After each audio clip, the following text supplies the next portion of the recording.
Welcome back to The Breakdown with me, NLW.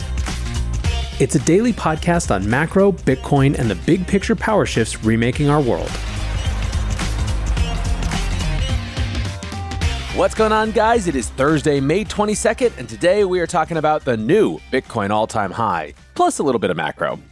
Before we get into that, however, if you are enjoying The Breakdown, please go subscribe to it, give it a rating, give it a review, or if you want to dive deeper into the conversation, come join us on the Breakers Discord. You can find a link in the show notes or go to bit.ly/breakdownpod. Well, friends, the wait is over. Bitcoin is at a new all-time high. Yesterday saw a morning fake out with Bitcoin touching 109,500 before plunging back down to 106,000. That was technically a new all-time high, but not by much, and certainly not by enough for everyone to get excited. Thankfully, Bitcoin spared me the awkwardness of doing an all-time high show while decidedly below those levels, because in the evening, price surged again, reaching a top of precisely 111,888 at around 11 o'clock on the East Coast. 110,000 looked like the solid level throughout the night, and we're currently trading just above 111,000 as I record. There's really not a whole lot to say about the price beyond that. Yesterday, we covered the point that there really isn't an obvious catalyst for Bitcoin to hit a new all-time high. Bloomberg is covering the price action as being about optimism on US regulations, but really not a whole lot has changed on that front in the past few days. Bitcoin certainly didn't spike in response to the Senate waving through the stablecoin bill on Monday night. Price action on Tuesday was green, but only registered a 1.2% gain to recover losses from Monday. The block is claiming this is just a continuation of the recovery from Liberation Day that has aided all risk assets, but yesterday wasn't a risk-on day, with both major stock indices closing in the red. In other words, this is a very weird all-time high. Alex Kruger commented, "Funding rates in most crypto exchanges are at the baseline or below it. This is the least euphoric new all-time highs in the history of Bitcoin." In fact, in the past, we've only seen Bitcoin punch up to a new level in outright mania conditions. During the last cycle, we had the breakout as Elon Musk put Bitcoin on Tesla's balance sheet. That led to the double top around the Coinbase IPO and NFT mania taking crypto mainstream. This cycle, we had Bitcoin top the prior cycle high as the first votes rolled in for Trump, and reached the top as the first pro-Bitcoin president was inaugurated. For this all-time high, the best narrative we have is a continuation of regulatory and institutional adoption stories that have been building all year. Then again, with any all-time high show, you have to put the analysis aside just a little bit and bask just a smidge in the vibes. Tyler Winklevoss tweeted, "Bitcoin all-time high on Bitcoin Pizza Day takes the cake." Investor James Lavish commented, "Bitcoin has now surpassed both Amazon and Google to become the fifth largest asset in the world. Nothing stops this train." Still, Joe McCann of Asymmetric Ventures was closer to capturing the mood, tweeting, "Bitcoin new all-time high. I feel nothing." Moon Overlord hinted at the problem, commenting, "Happy all-time high day to the 7 people left on crypto Twitter that still own Bitcoin." American Hodl, meanwhile, who was popping bottles on the timeline when we broke 100K, hasn't tweeted in a month. In other words, this is easily the quietest all-time high of all time. Still, the lack of narrative and enthusiasm potentially says a lot about where Bitcoin sits as an asset at the moment. This isn't just the quietest all-time high ever. As Alex Kruger again pointed out, this is the first risk-off all-time high for Bitcoin.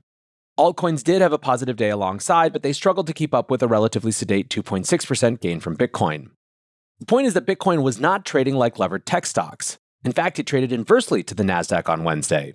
This, of course, led to many people making the claim that Bitcoin had decoupled. Trader Shoedog wrote, "Bitcoin hitting all-time highs while treasury rates surge and equities plummet. This is what decoupling looks like." Analyst Noel Atchison commented, "Interesting, we're seeing Bitcoin climb at the same time as US bond yields and the oil price. All else equal, yields and energy prices drain liquidity from markets, so you'd expect Bitcoin to drop. But before anyone cries decoupling, we should zoom out."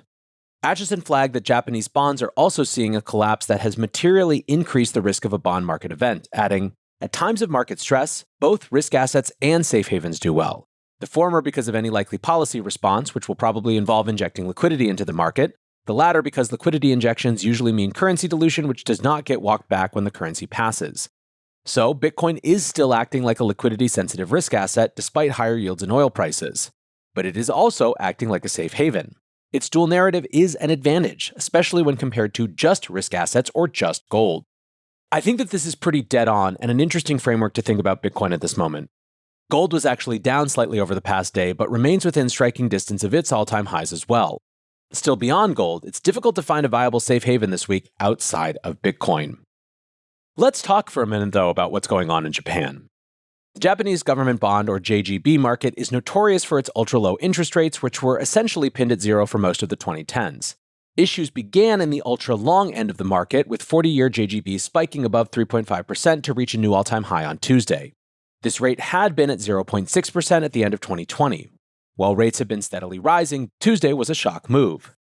20 basis points were added in the blink of an eye. These sort of moves aren't supposed to happen in any part of the bond market during normal conditions, but they're especially unusual for the 40-year. The shock rippled down the yield curve, spiking 30, 20, and 10 JGBs. The 10-year rate is now above 1.5% for the first time since 2009. To make matters worse, the Bank of Japan is trying to sell a lot of long-dated JGBs over the next month. On Tuesday, a sale of 20-year JGBs saw its weakest demand since 2012. 30 and 40-year auctions over the next 2 weeks are expected to be just as bad. Now, no one was expecting these auctions to go well this month. The country has an inflation problem for the first time in decades, and the BOJ has been struggling to exit decades of yield curve control and currency manipulation policies.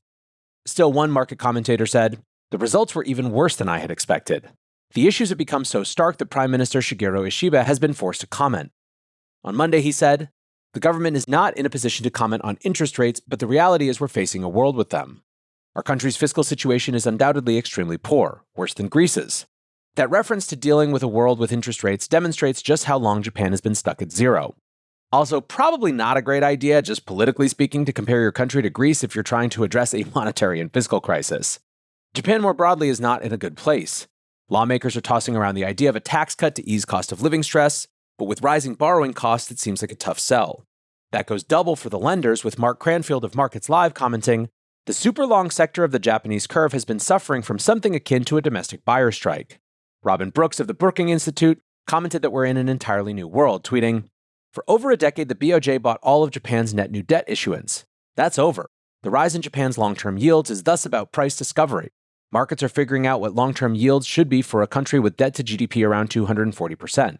Presumably, a lot higher. This is no longer about the BOJ trying to slow down to get out of ZIRP and yield curve control. It's about trying to stave off a full-blown meltdown in the second largest government bond market in the world." BitMEX co-founder Arthur Hayes commented, "BOJ about to get Mike Tyson'd.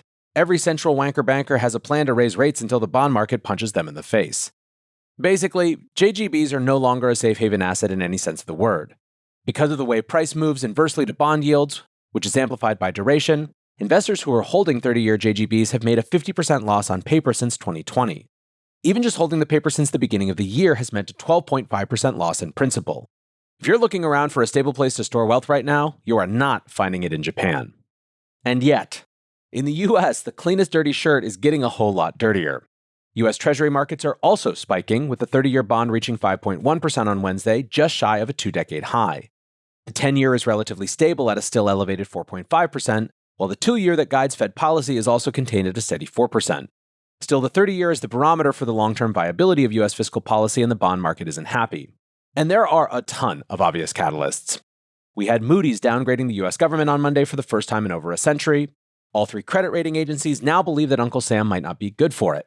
In Washington, Trump's big beautiful tax bill is turning into a big beautiful nightmare as Congress can't agree on anything. According to the latest from House Speaker Mike Johnson, an updated version could go to a vote today. Democrats are united in opposition, and the GOP has numerous holdouts.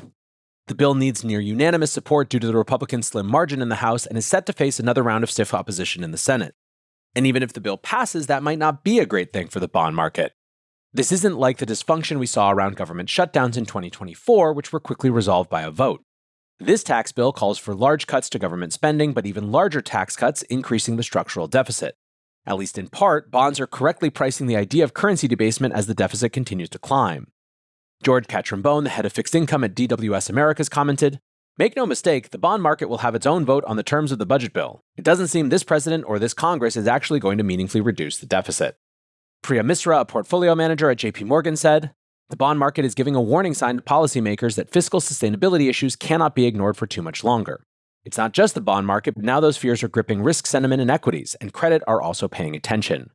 Tim Magnuson, the CIO of hedge fund Garda Capital Partners, argued, "The market's going to bring discipline to this thing one way or the other. Until you tackle entitlement reform, Social Security, Medicare, Medicaid, they're not going to move the needle. That's the only way. It's always the bond market that brings the discipline." The financial press is starting to discuss the potential of a Liz Truss moment. You'll recall in 2022, Liz Truss was the Prime Minister of the UK for about the same amount of time it takes a head of lettuce to go bad. Her 50-day stint was punctuated by a budget that featured generous unfunded tax cuts for the wealthy. The 30-year UK gilt went from 3.8% to 4.8% in 2 weeks, overruling the Prime Minister's budget and seeing her out of a job. That event created a new phrase in financial markets, the moron risk premium. Investopedia defines it as the extra yield investors demand on sovereign debt because of policy missteps or unpredictable fiscal policy. In a blog post released on Tuesday, Nobel laureate economist Paul Krugman asked, "Is this a Liz Truss moment for America?" Macro analyst Dario Perkins, who coined the term in 2022, commented, "Who knew that if you dilute the basic hedging properties of government bonds via supply shocks, attacks on Fed independence, and thinly veiled threats against foreign investors, you would have to sell your bonds at a discount?" Whatever you think of them, this is now the second time that Trump's policies have rattled the bond market in less than 2 months. The last time, a few weeks after Liberation Day, Trump was convinced to back off on tariffs and cited that the bond markets were, quote, getting a little yippy. Well, they're getting yippy again, but it is unclear if Trump has any room to back down anymore. So with US Treasuries, tech stocks, and JGBs scratched off the list of viable safe haven assets, the remaining options seem to be gold and Bitcoin. There aren't really any markets in the world that can absorb the volume of capital stored in global bond markets, but Bitcoin seems to be taking on flows at the margin. Now, at this point, we have a sample size of 3 days, so I am sharing these things without a lot of confidence. Still, I've long held the position that Bitcoin is to many and will in the long run be a safe haven asset, and yet most of the people who trade it still view it as simply the fastest horse in the race during risk-on periods. That sense has only grown as institutional investors join the space, despite BlackRock's numerous investor notes to the contrary. And the question is how to correctly diagnose what's going on in the bond market. Both Japan and the US have their own idiosyncratic reasons for bonds to be spiking right now, but US credit default swaps have also been spiking all week and are now at their highest level since 2011. That's not unusual during a bond market shock, but it was also absent from every shock since March 2020. So rather than a bond market revolt, could we be witnessing the start of a major global credit event? If so, and if this is just a policy misstep, then it can be put right by a reversal of policy. But the resolution to every major credit event since the GFC has been firing up the money printers to paper over whatever's broken under the surface.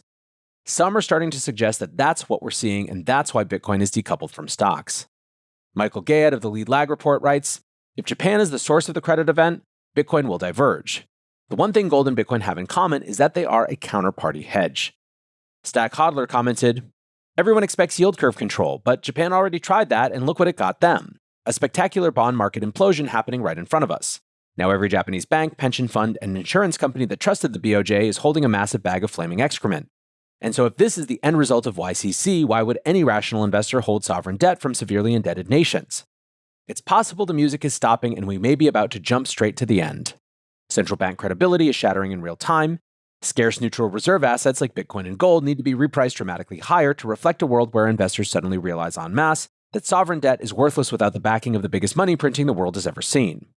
Global sovereign debt bubble burst and capital flight into Bitcoin. No longer a prophecy, it's an observation." Now, I don't think it is quite that clear yet, but it's certainly more plausible than it's ever been. For now, that is going to do it for today's breakdown. Appreciate you listening as always, and until next